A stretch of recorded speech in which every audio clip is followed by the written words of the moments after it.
Ito pong next kwento natin. Nag-reunion yung magkaklase nung high school at nakabuo ng negosyo. Ito ang negosyo ng mga home care products na mura na, malaki pa ang kita. Ang bahaging ito ay inihatid sa inyo ng Direct Shopping, a proven business opportunity. Siya si Anavi Acosta, ang nagpasimuno ng high school reunion nilang magkakaklase sa Lipa, Batangas. Nagpe-Facebook ako. So, and nakita ko kasi merong group dun yung batch namin eh. Naisip ko lang i-search yung mga classmates ko nung high school. Yun, hanggang sa nagka-reunion na kami ng March 27. Sa gitna ng kamustahan, nabalitaan nilang manufacturer pala ng Direct Shopping ang isa nilang kaklase. Doon namin nakita yung mga brochures and products na meron siya and napag-isipan namin na why make it a business? Or at least, every time na magkikita-kita kami, meron kaming common denominator na pinag-iintindihan. Masaya in a sense na natutulungan kami mag-earn and then nakakatulong kami sa mga batch namin na makapagsibol. Karamihan ng umatid, nag-invest. Maging ang mga classmate nila sa abroad, nakisosyo rin.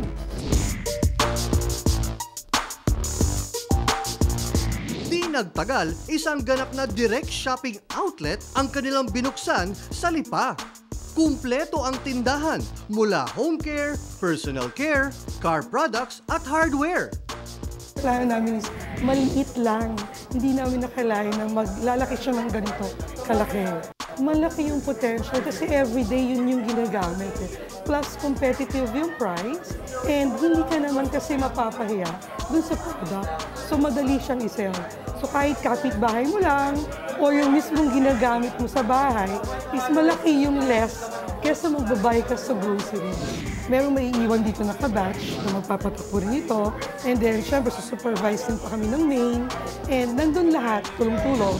Plus, meron din naman kami certain committees dun sa class na siya yung magde-decide if ever may encounter na problems. Syempre, meron naman lagi yung business. Pero nakatuto kami lahat. Noong una, namimili lang si Jenny Lee Di Maano. Pero nang malaman niyang maganda pala maging dealer, join na rin siya. Natutuwa ako na nag-gather talaga yung group kasi sa lahat ng reunions na na-attendan ko, ito lang yung reunion na it's not mere socialization, but also merong business opportunity for all of us. Hindi na maawat ang paglaki ng kanilang direct shopping business. Kumikita ka na, nakakatulong ka pa sa marami. Simula kami parang naglalaro lang.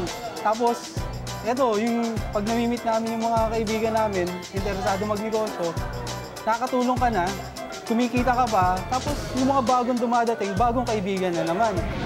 Isa lang to sa nabuo ng batch 1990, dala sa Lipa na business dito sa Lipa.